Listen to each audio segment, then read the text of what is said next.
കാഴ്ചക്കാരുടെ ഹൃദയം കവർന്ന് ഉദിനൂർ ക്ഷേത്രപാലക ക്ഷേത്രത്തിലെ ചെണ്ടുമല്ലിപ്പാടം. രാമവില്യം ഘടകത്തിലെ ദേവനർത്തകനായ പി പത്മനാഭനാണ് ഈ ക്ഷേത്രവളപ്പിൽ 1000 ചെണ്ടുമല്ലിത്തൈകളുടെ മനോഹരമായ തോട്ടം ഒരുക്കിയത്.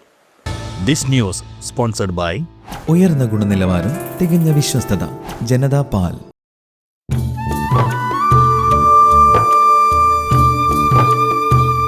ക്ഷേത്രമുറ്റത്ത് ചെണ്ടുമല്ലിപ്പാടമൊരുക്കി വർണ്ണക്കാഴ്ച തീർക്കുകയാണ് ദേവനർത്തകനായ പി പത്മനാഭൻ. ഉദിനൂർ ക്ഷേത്രപാലക ക്ഷേത്രപ്പറമ്പിലെ ഏകദേശം 15 സെന്റ് ഭൂമിയിലാണ് തൃക്കരിപ്പൂർ രാമവില്യം ഘടകത്തിലെ ദേവനർത്തകനായ പത്മനാഭൻ പൂക്കൃഷി ചെയ്തത്. ഓണവിപണി ലക്ഷ്യമിട്ട് നടത്തിയ ചെണ്ടുമല്ലി കൃഷി വൻ വിജയമായിരിക്കുകയാണ്.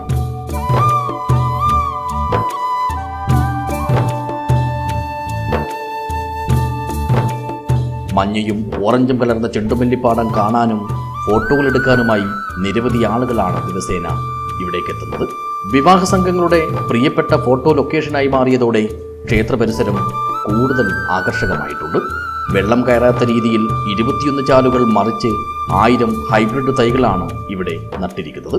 സമചതുരാകൃതിയിൽ സജ്ജമാക്കിയ പാടത്ത് 65 സെന്റിമീറ്റർ അകലത്തിലാണ് തൈകൾ ക്രമീകരിച്ചത്. ഇടയിലക്കാട്ടെ ഏജന്റ് മുഖേന 4 രൂപ നിരക്കിലാണ് തൈകൾ വാങ്ങിയത്. നിലമൊരുക്കലും പരിപാലനവും ഉൾപ്പെടെ ഒട്ടുമിക്ക പണികളും സ്വന്തം നിലയിൽ തന്നെ പൂർത്തീകരിച്ചു. ജൈവവളം, എല്ലുപൊടി, കടലപ്പിണ്ണാക്ക്, വേപ്പിൻ പിണ്ണാക്ക്, രാസവളം എന്നിവ കൃഷിക്ക് ഉപയോഗിച്ചു. ഇത് രണ്ടാമത്തെ പ്രാവശ്യമാണ് ഈ പ്രാവശ്യം നടന്നത്. കഴിഞ്ഞ പ്രാവശ്യം വളരെ കുറച്ച് ചെണ്ടുമല്ലി, ഒരു 9 തടം മാത്രമേ ചെണ്ടുമല്ലി നട്ടുള്ളൂ.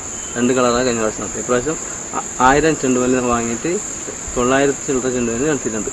അപ്പോൾ തടം ഒരുക്കിയത്, ഇതെല്ലാം തടം ഒരുക്കിയതിൽ ഞാൻ മാത്രമാണ്. അതിൽ 2 ദിവസം മാത്രം ഒരാളെ കൂട്ടി. പിന്നെ പറഞ്ഞാൽ ചെറിയ തൈകൾ നട്ടതിന് ശേഷം 10 ദിവസം കഴിഞ്ഞതിന് ശേഷം കട്ട് ചെയ്തതിന് ശേഷം ജൈവവളം, വേപ്പമണ്ണാക്ക്, എല്ലുപൊടി എല്ലാം ചേർത്തതിന് ശേഷം ഒരു തണ്ട് മൂടി മറിച്ച് അതിന് മുകളിൽ മണ്ണിട്ടു. പിന്നെ ഒരു 10 ദിവസം കഴിഞ്ഞതിന് ശേഷം രാസവളം ചേർത്തു.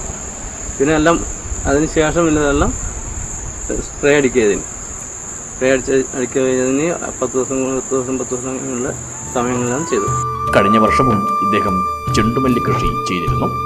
അടുത്ത വർഷം ക്ഷേത്രത്തിലെ കൂടുതൽ സ്ഥലത്ത് പൂക്കൃഷി ചെയ്യാനാണ് ഇദ്ദേഹം ലക്ഷ്യമിടുന്നത്. News bureau, Cheruvathur.